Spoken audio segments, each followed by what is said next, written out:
Life Audio. Hey there, friend. Heather Creekmore here. Thanks for listening to the Compared to You podcast.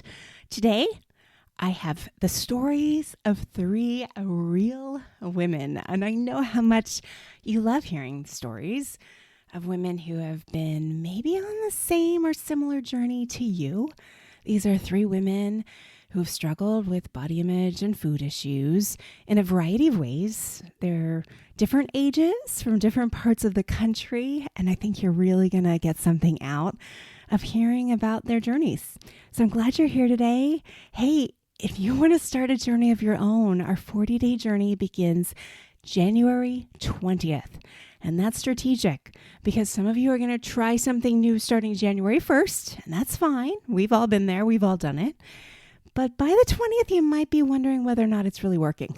And so if that ends up being you, grab your copy of my 40-day body image workbook and join us on the 40-day journey by going to improvebodyimage.com and look for the 40-day journey tab at the top. Also, we have a free gift for you just this first couple weeks of January only. It's a mini course on our website called Obsessed to Blessed. If you are in a place of body image, food obsession, and you want to be free, you want to be able to walk in the freedom that Jesus talks about in John 10:10, go to improvebodyimage.com/obsessed -to-blessed. That's improvebodyimage.com/obsessed to blessed. Check that out. You'll be able to download it and get going on the mini course right away. And I think it might just be a great step for you if you're seeking body image freedom this January. And hey, who isn't? Glad you're here. Let's get to today's great episode.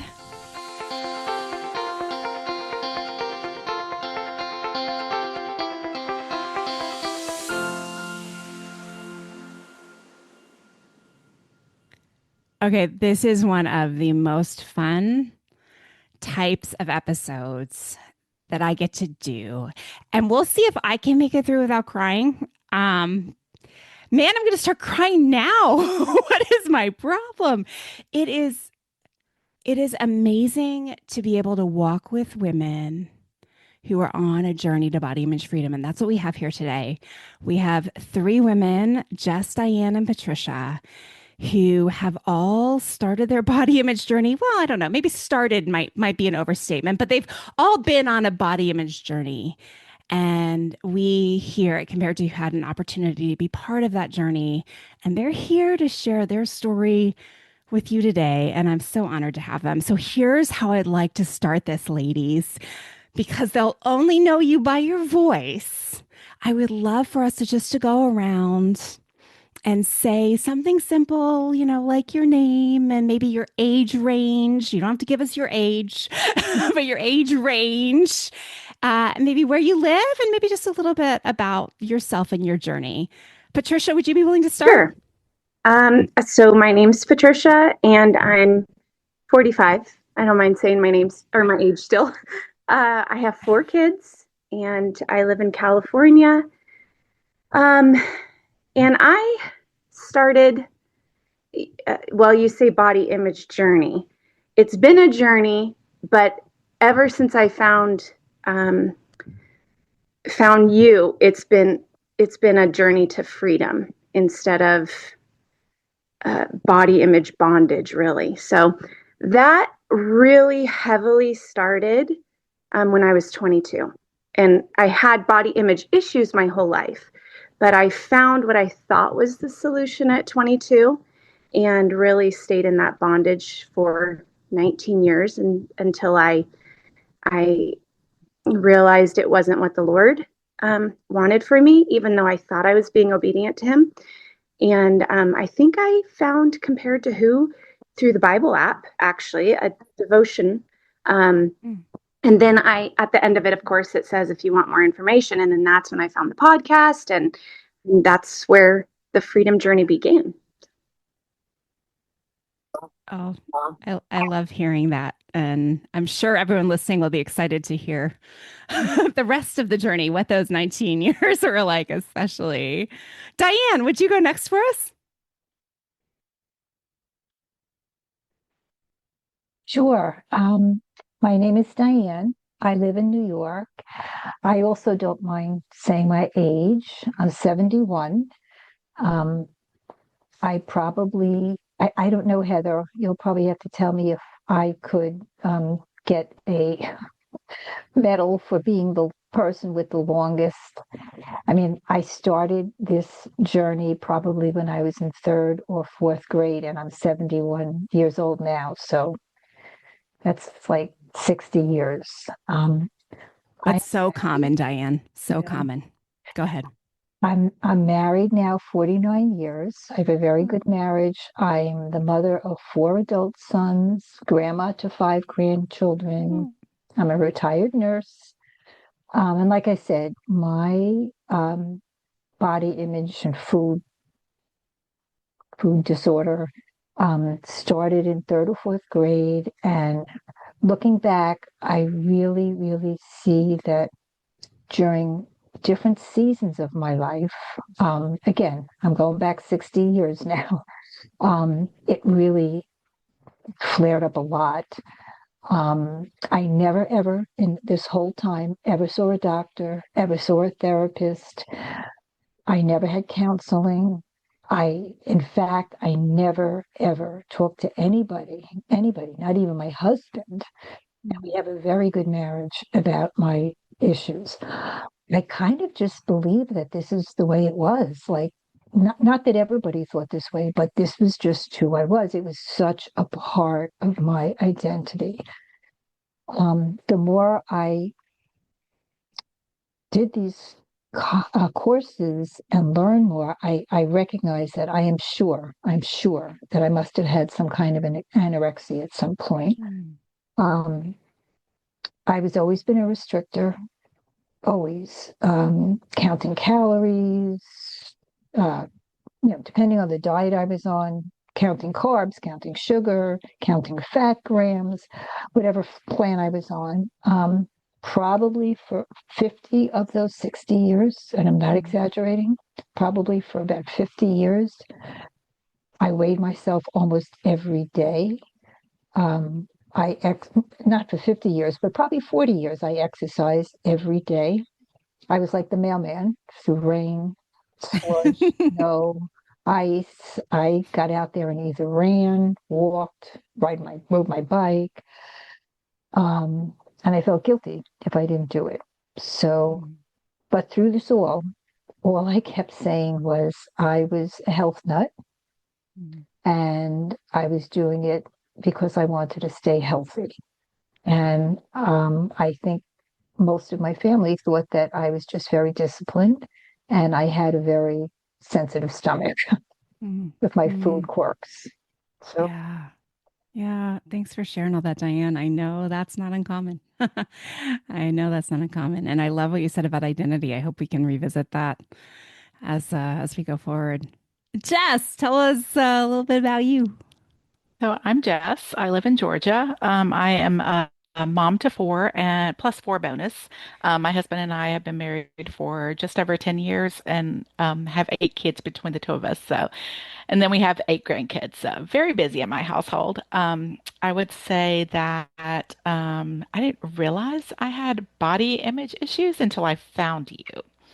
I always just thought it was like, I'm just trying to lose weight, just trying to be healthy. It was like all the things. I was so entrenched in all the things.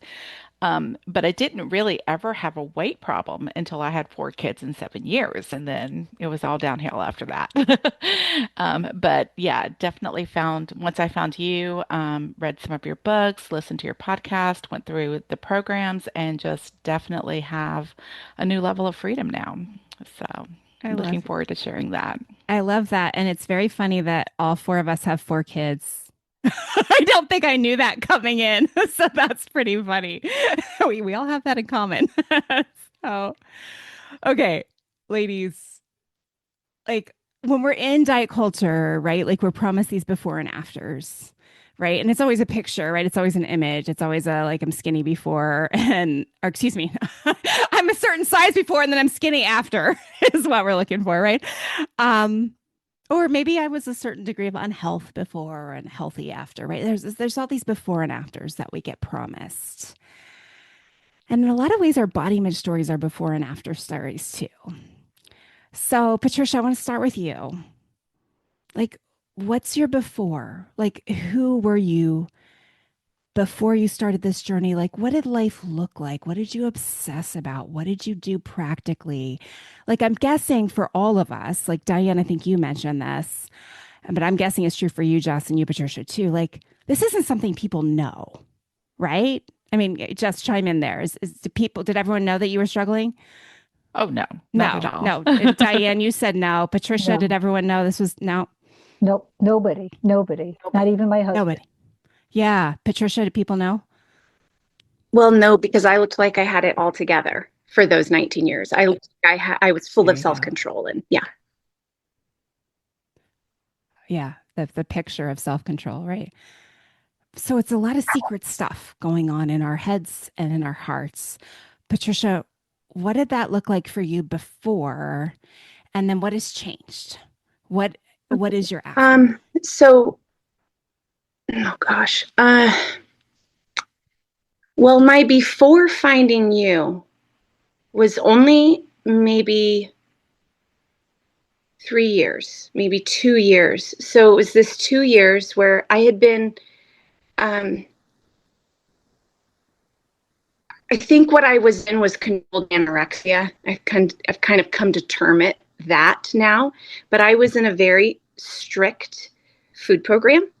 And I think I almost would call it a cult now, because there's a lot of unwiring that's having to be done. But I was told things and believed for all those years during like such my early adult years. I mean, 22 to 41 years old, that to eat was to die.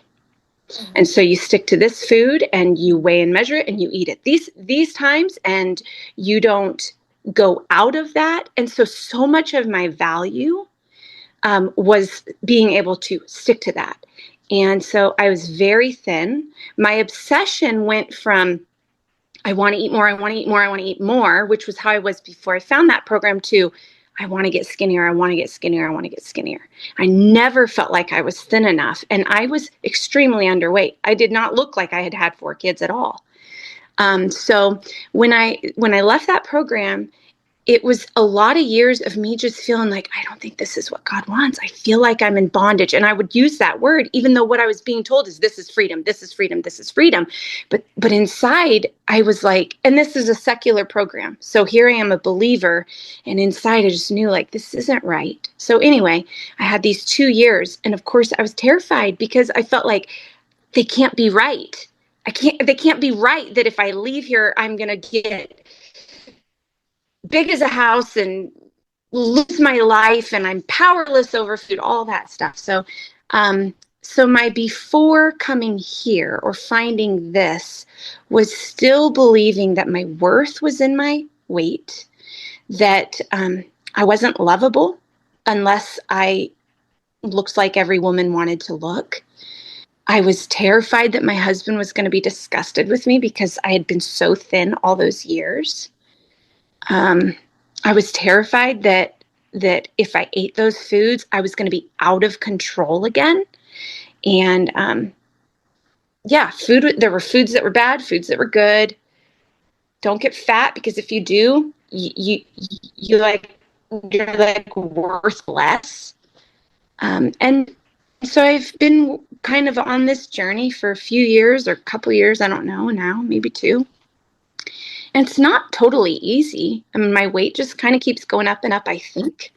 But I think the way that I keep going, the way that I keep chasing after freedom, is what I've learned is about God. It's what I loved so much from all the different courses, it was just kept bringing me back to God isn't disappointed because you're putting on some weight. God says all foods are fine. Like, just learning those things that take the moral issue out of food and out of body size. So that's the journey that I'm on. But I have to remind myself a lot still. Tons of people are on Ozempic at work.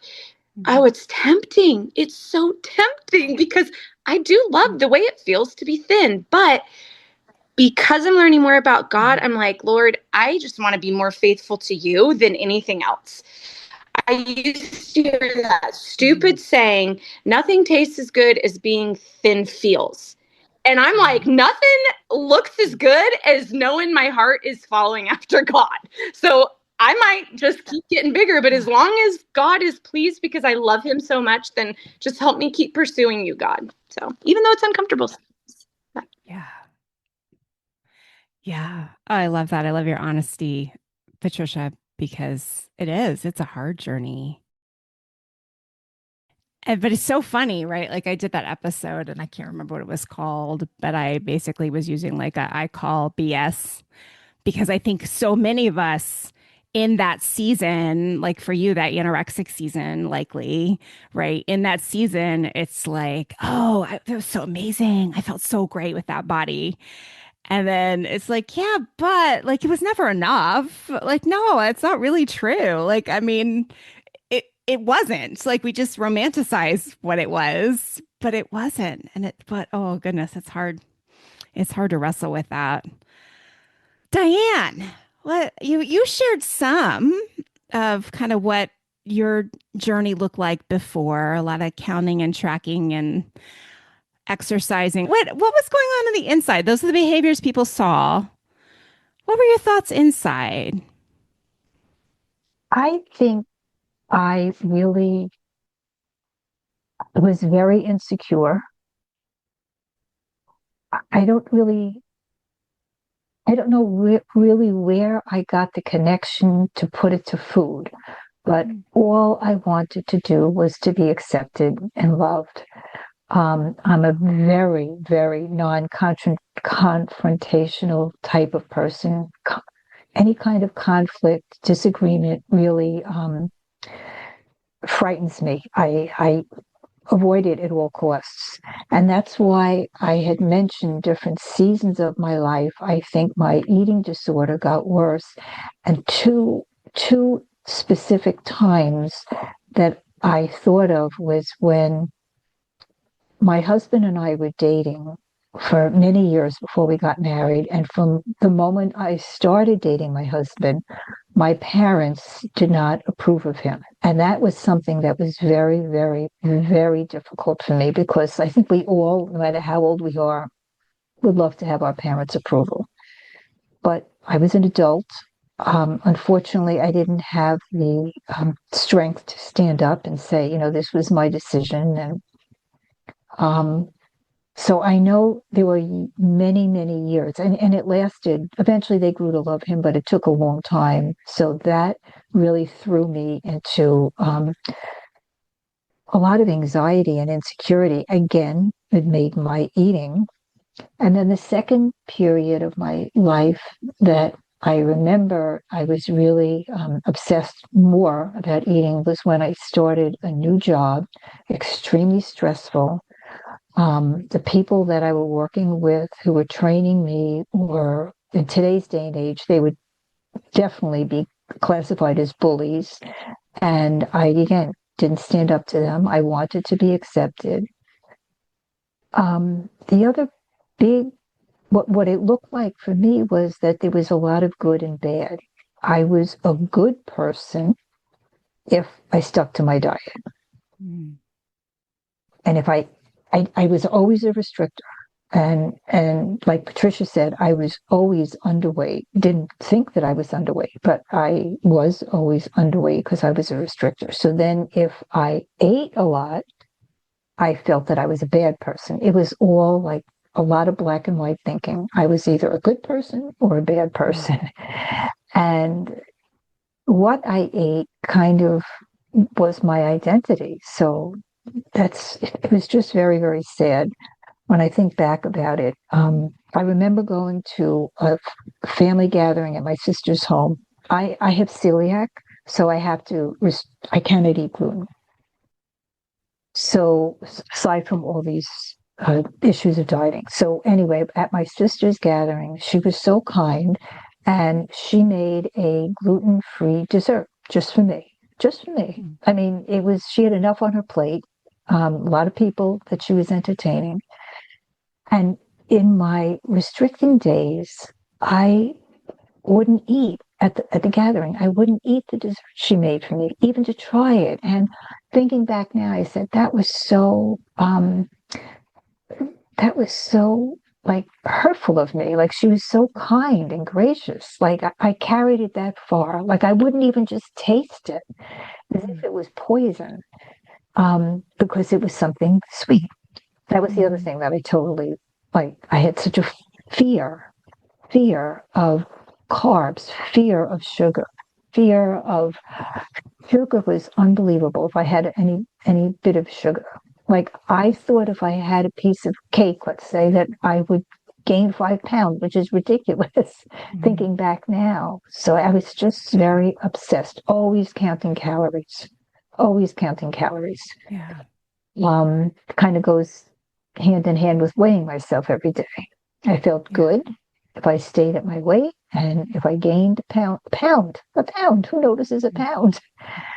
I it's really sad when I think about it. So Yeah. that's Thanks. where I was, and I'm in a much better place now. I'm still struggle. It's not done and then fixed, but I just feel I'm just so much more aware of ways that I was. And the other thing is I was always brought up in church. I'm Catholic. We went to church every week. I brought my children up Catholic, but it was kind of like two worlds I was in. Like I never connected my faith life with my eating issues. They were two entirely different things, entirely, until I started, your program, this journey, and now it's all about God and my relationship with God. Yeah. Oh, thanks for sharing all that, Diane. Yeah, and I hear that major theme again that Patricia mentioned too, of fear, right? It's so driven by fear. And that's the series we did all fall was, a fear-free fall. Like all these little fears keep us in bondage. It feels so overwhelming to feel so afraid of eating the wrong thing or doing the wrong thing or missing the workout or not doing the best, healthiest thing. And yeah, there's a lot of fear in all of our stories, I think. Jess, how about you? Any fear there? So I actually have a little bit of a different background. As I mentioned, I didn't have a weight problem until after I had my children. And so I spent a lot of my 30s and 40s dieting and losing and gaining and losing and playing that game. Mhm.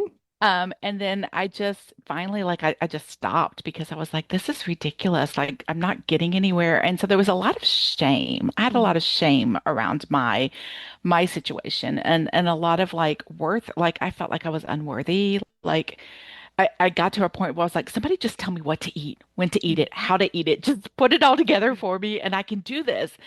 But it became, I had become so obsessed with trying to lose weight that I literally swung the other way and I just like let everything go. So I wasn't like exercising. I wasn't doing any of the things. And then, but there was still like my weight just kept creeping up. And the higher my weight went, I was like, why? Why can't I figure this out? So I felt a lot of guilt and shame around my body, and why I couldn't figure it out and I couldn't lose the weight and I couldn't keep it off. And so even before I found you, I started doing a lot of that like thought work around that and like really paying attention to how the trauma of my childhood and my early adulthood, how a lot of that played into the roles and into the decisions I was making and the way I was living my life. So when I found you, I had come from this place where I knew diets didn't work. I knew that there wasn't a plan I could follow. There wasn't a thing that I could do to make my body do what I wanted my body to do. But I still had like a lot of that shame and a lot of like this unworthy feeling of the whole like being in a bigger body makes me invisible. Mhm. It makes me unworthy. It makes me, people look at me and they think I'm unhealthy. And so I had a lot of that. And so going through this, going through the courses with you and working with Tara, I found a lot of freedom on the other side of that. And now I stand here today and I can tell you, I love this body. Wow.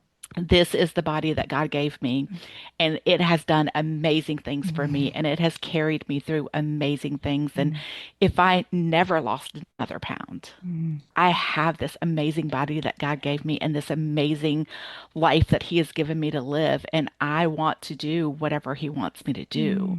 And it took me from going in this like place of shame and wanting to hide to I am here and I am all in for God and for what He has for my life. I love that. I love that so much, Jess. And yeah, I mean that shame, right? The enemy comes in at wherever we're at, right? Because I think Diane, you would say you felt shame, and Patricia, like it has different shades, right? Absolutely. Different Absolutely. different looks, different colors, if you will. But man, the enemy's not very creative. He's just trying to get us all to hide, right? Trying to get us all to feel bad about our bodies or what we eat all the time. So, to your point, Jess, so we'll be rendered ineffective, right? So we'll be so caught up in I've got to get to that number or I've got to keep that number, right? And what an empty thing to chase. Because we all know you see that number and it doesn't like all of a sudden fix all the problems in your life, right? I mean, have you had that experience, Diane? You're shaking your head. Absolutely, because I did reach that number. Mhm. I reached the number and I was still miserable. In fact, when I was at that number, which was so underweight, I remember being with my grandkids and my daughter-in-law sent me a picture and I said, oh my goodness, I looked ill. Like I looked wrinkled and ill. And it was the first time that I just saw how unhealthy I looked. And I had reached that number. Yeah. Yeah. Yeah. And the other theme, though, I hear is you guys sharing this journey wasn't really about figuring out your ideal size or figuring out how to love your cellulite or lack thereof. I don't know. And that's not really what it was about. Jess, I want to start with you this time. We'll work backwards. Like you said a lot of great stuff. What was a big takeaway? Like, was there a pivotal moment? Was there this is what shifted my thinking? I think it was so subtle though that when my thinking finally shifted, I think it was so subtle that I didn't realize it. Mm. And I remember there was a moment when I was going through the intuitive eating part with Tara, and I had said to her, I was like, I am so mad at this book because I know all of this, and when is it going to get to like this place where you're going to give me something new? And it was literally like the very next chapter, and I was like, okay, God. I see you. And I see that you still see me and that you know where I'm at and that you're going to meet me right here in the middle of this mess. And it was almost like it was so subtle for me because I almost missed it because I was so angry. I was Yeah. like, why am I spending all of this money and doing all of this time and putting in all of this work and nothing is changing? Right. And then it was just suddenly, it was like this sudden shift of, okay, wait a minute, there is something here for me. Yeah, I love that. I mean, and that's the tricky part, right? We live in an Amazon Prime society. Like, I need the change delivered within 24 hours, preferably between 4 and 8 a.m. So I can wake up new tomorrow. Right. And it's hard work, isn't it? Yeah. Yeah. Diane, And it's still, oh, go ahead. I'm sorry, I just want to add one more little piece. It's still a day-to-day thing for me. Yeah. But I have so much more freedom now. Yeah. And I don't get so caught up I don't get so tied up in knots over all of it. Yeah. And I think as I coach you all, have tried to be very clear about that, right? That it isn't like oh, now I never think about my body again, ever, right? That's just not what's real. This is something we're going to all have some degree of struggle with until we get to heaven and get glorified bodies. But it's having the tools to know how to fight, but it's also the change of heart and mind where it's like, oh, this can be redeemed. Right? This for you, Diane, what, 50-year struggle, 60-year struggle, right? I mean, Patricia, 20 years, Jess, I don't know if you say 10 years, 20, yeah, I don't know how many years you'd claim, but it can be redeemed. Like God can do a work and pull us out of that pit. Diane, what was pivotal for you? Pivotal for me, probably, well, first of all, just like Jess said, it was very gradual. It wasn't like one day I woke up and I figured this out, and not at all. It was gradual that I was slowly recognizing that it was really nothing to do about food, nothing to do about food. And what changed for me was I started eating. And religiously now I eat 3 meals a day and a snack. Come like the mailman, come rain, shine, holiday, not holiday, snow. I eat 3 meals a day and a snack. And because of that, I think that I can think a little clearer. I stopped weighing myself. I'm not perfect, but certainly not every day. I would say maybe, I don't know, once every couple of months. And then I feel guilty that I weighed myself. So I'm not cured yet. Will never be cured, as you say. But the biggest thing for me is I now have a relationship with God. I knew God.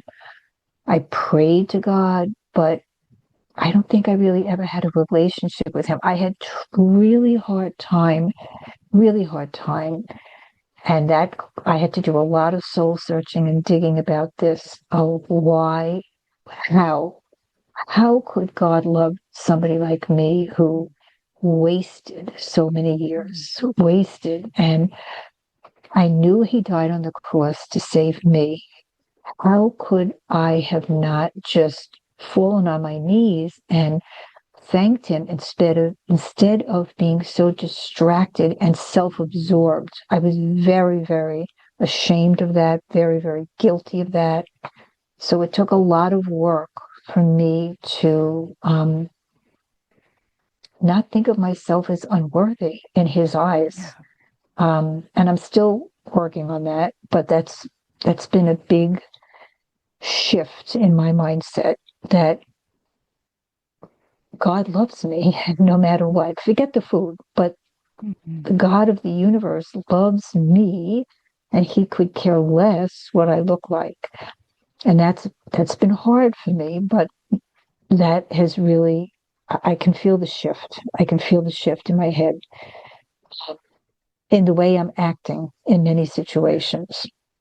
Last week, Diane.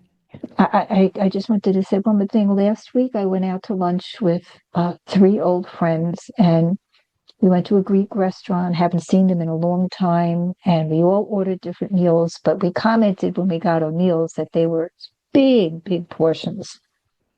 We finished our lunch, and when I first got mine, I had ordered a wrap. It was cut in half. I said, "Oh, I'll never eat this whole wrap. It's so big. It was huge." Meanwhile, I finished the whole wrap, and everybody else got doggy bags to take home because they said there was so much food, and I finished everything. And years ago, I would have been humiliated. First of all, I never would have eaten all that food in front of people, but I ate it and I felt fine. And my girlfriend actually commented to me, and she said, "Wow, you ate a lot of food. I've never seen you eat that much food." She wasn't being mean to me. And I answered her, Heather, you know what I said to her? I said, "I did eat the whole thing and I really enjoyed it. It was great." End of story. Like, I didn't feel guilty. And I walked out of that restaurant. I said, I'm in a different place. I never would have acted that way a year ago, ever. So I'm so grateful for you, for all the people. Tara, everybody has been just, I keep saying it's life-changing for me. Life-changing.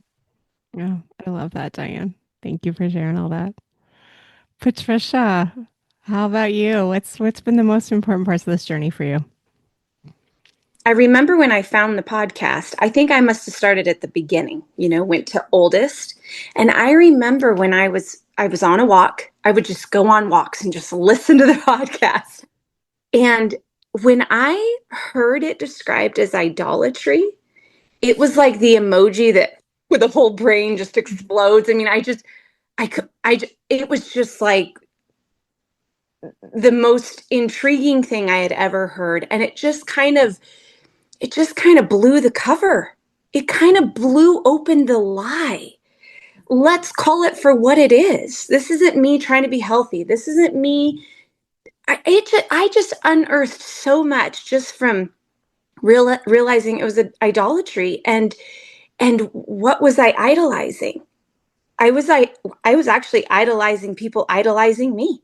And that was a huge awareness to see and to just, oh, it makes me embarrassed kind of and kind of sad or like grossed out in a way that I actually liked somewhere inside knowing that women would look at me and go, wow, she had 4 kids. Look at her. So just really getting to see this, and I'm not being hard on myself, but see it as sin. Because it for me, it was sin. I was going to my own means of feeling worth anything. And Jess said something that made me think, might have been when she was saying the thing about shame and guilt, I'm not sure. But what I really got stuck on a little bit in the beginning was when we talk about this is the body. Oh, it was when Jess was talking about like truly loving her body that she's in. I am not there. I kind of accept it, like, and what I still do a lot of, like, I just don't look a whole lot at my body when it's not in clothing, because I know that I'll be really hard on myself and I don't want to be. So that's my progress, where I'm not like looking at every angle of myself. But I really got hung up on thinking that I ruined what God gave me. I really got hung up on that. Like, okay, yes, this is the body God gave me, but look what I'm doing to it. I'm ruining it. And it took me, like Diane's talking about, like just getting closer and closer to God, understanding his character more and more, to realize I'm not ruining it, because to ruin it would mean that there's a good body and a bad body type in his opinion. And I don't think there is. I don't think he cares.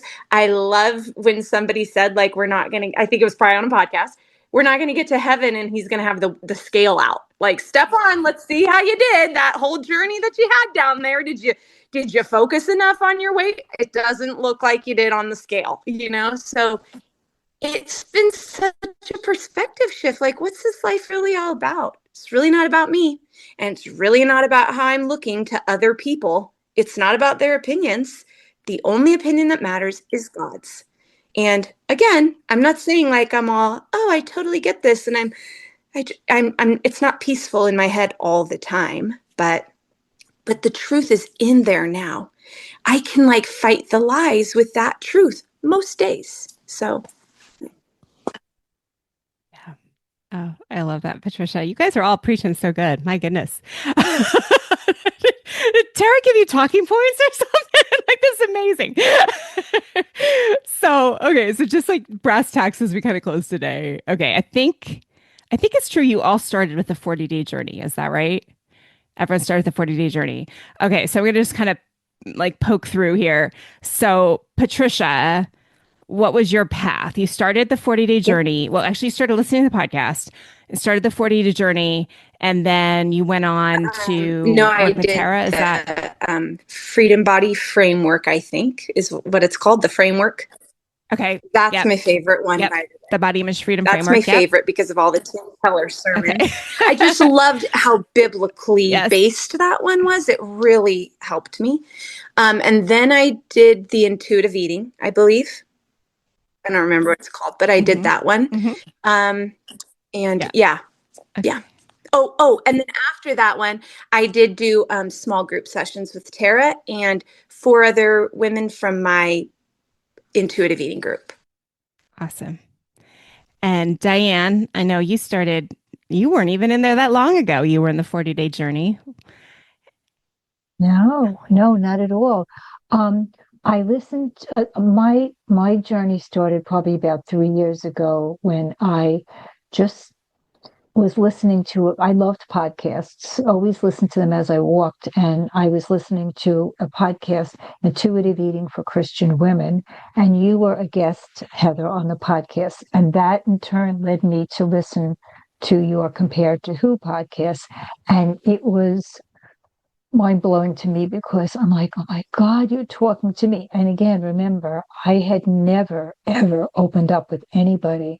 So just to hear these words, it was like oxygen to my soul. I couldn't listen to the podcast enough. Every time I walked, I listened to another podcast.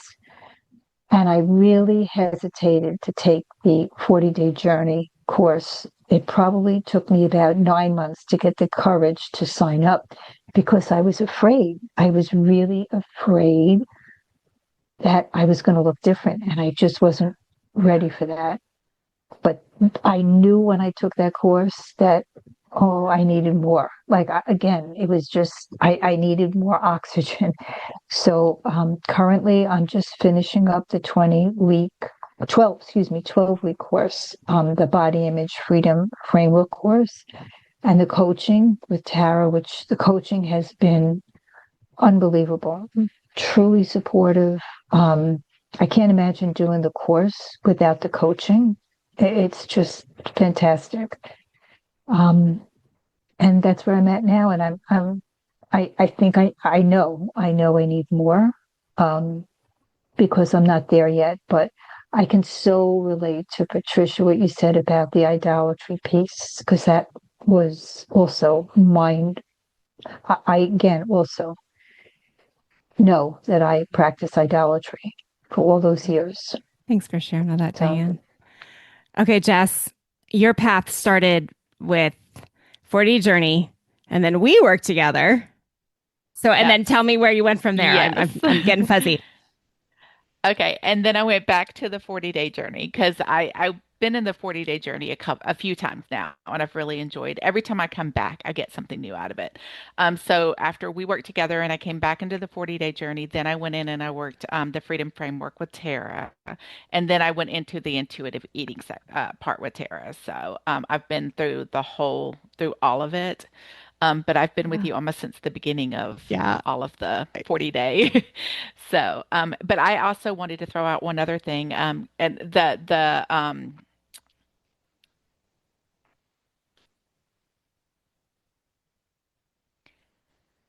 body idolatry part, like that was a mind blown to me. But the thing out of the 40-day journey that really hit me hard was objectification and objectifying not only other people's bodies, but my body too. And that was like one of the things that really almost broke me going through that journey was like really coming to terms with letting go of those ideals in my head. So, Yeah, thanks for sharing that. Okay, as we close, Diane, you kind of warmed me up for this. There's a woman listening today that's like, okay, I probably need to join the 40-day journey. It's a new year. Maybe I already started a new diet or exercise plan, but I know that this one probably isn't it either. I probably need to do the 40-day journey, but I'm scared to death. I'm scared of my body changing. I'm scared of facing all these things that are underneath my things. Patricia, you go first. How do you encourage her to take that first step? What would you Well, say? I was afraid too, because I had the feeling that, look at you, Patricia, you're just running after another thing. You're just seeking, seeking, seeking. And I just thought, well, it's inexpensive. What have I got to lose? I need help thinking about this differently. And what I'll say is that it's a super gentle process. It's not scary at all. You get to share as much as you want or as little as you want. I'm a big talker, so I like to talk. It helps me. But not everybody on those is a big talker at all. So, and it's worth the perspective shift that you will get. It's really not about trying to be successful at yet another thing. That's what sets it apart. You're not trying to be successful at anything. You're really just learning how to really let go and trust God with you. Because that's what this is about. This isn't me with checking in with somebody on a scale or someone who I have to report my food to. This is about really learning to trust God with me. So I don't know, nothing to lose in that. I love it. Preach, girl, preach. Diane, what do you say to the woman who's like, I'm kind of scared? Actually, maybe it's a woman, because I hear this a lot. You are not the oldest person to have gone through the 40-day journey. So I'm sorry, we're not going to give you a medal for that. No, but I know I hear that a lot. Like women say, well, I'm already 70. I mean, I'm not going to change. It's too late for me. Or, why even bother now? What would you say to that woman? I would say that even if you only, I mean, if I live to 90, let's say I have 20 more years left on this earth, wouldn't you want to live 20 more years free? And not be obsessed about the past? Wouldn't you want to think about the future? And also that I just didn't want to waste any more time just being so self-absorbed. It was really frightening for me, really frightening. I had never done anything like that before. I was so afraid of somebody was going to find out that I was sick or weird. Maybe somebody I knew would actually be listening to this or be a member of this course. And I would, my secret would be found out. But it was just such a welcoming, and like Patricia said, if you didn't want to talk, you didn't have to talk. You could just listen. And everybody was in the same boat. So it was just so many really shared stories that and I also said the same thing. It was not expensive. So I said, if I just took 1 or 2 classes, 1 or 2 weeks, and I didn't like it, I just won't come back. But the rest is history. Oh, I love it. Thanks, Diane. Okay, Jess, close us up here. What do you say to her? Those are really hard to follow. The pressure's like on. They made me want to go do it again. I would say just you're worth it. Mm-hmm. You're 100% worth it. And you can dip your toe in and just go and listen and be a fly on the wall. But what you're going to find is there are other women out there struggling with the same thing that you're struggling with. And that there is a lot of power in walking through this with other women and really getting to know other women and finding you won't be fixed on the other side. And we really won't be fixed ever, but you will find a lot of freedom at the end of the 40 days.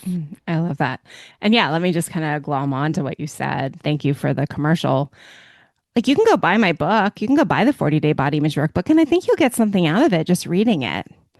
I mean, I hope you will, but I believe you will. It'll challenge you and it'll encourage you. But if you read it in community with other women, then when you get to the hard chapters, you don't quit, right? And it does make a difference to hear other women who say out loud they're struggling with the same thing you're struggling with. It makes all the difference to the way you process your journey. So it's not, like you said, Diane, it's not like I feel weird, someone's going to find me out. It's all these women saying, oh yeah, I do that too. Oh yeah, I think like that too. And there's great freedom in hearing others say that. Ladies, thank you so much for doing this. I appreciate you giving up your time and sharing your stories. Thanks for being here. Thank you, Heather. We're grateful for you. Definitely grateful for you. Thank you for having me. Thank you. Thank you, Heather. And thank you for listening today. I hope something today has helped you stop comparing and start living. Bye-bye.